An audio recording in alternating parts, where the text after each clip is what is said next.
It was a mystery that was talked about within the RCMP for decades. The ashes of a Mountie were buried somewhere near the former barracks on the Heather lands.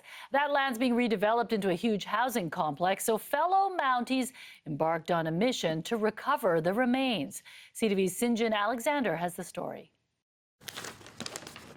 Determined to find the truth, Inspector Veronica Fox has been pouring through dozens of old blueprints discovered tucked away in a dusty attic. So this was when they renovated the site. That site, Fairmont Barracks, the old RCMP headquarters at the corner of 33rd and Heather, where Superintendent Joe Atherton was a fixture for 3 decades. He died in 1988, and legend has it that in the middle of the night, officers quietly buried him somewhere, maybe by the flagpole on these very grounds, because he considered Mounties his family and loved Fairmont. I believe that when his friends buried him there, that it never occurred to them that time marches on and that that building would not always be our home. It is no longer their home. The new headquarters are in Surrey, and this land is about to be dug up and developed.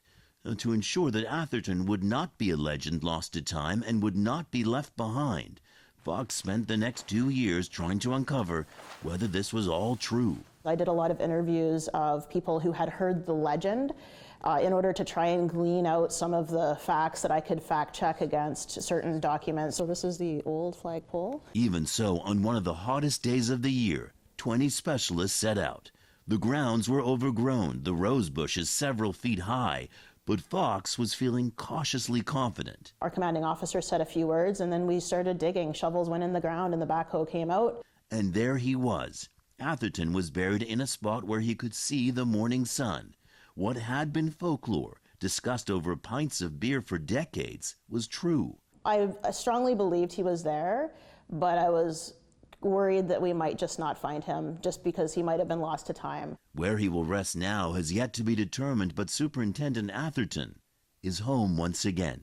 Sinjin Alexander, CTV News, Vancouver.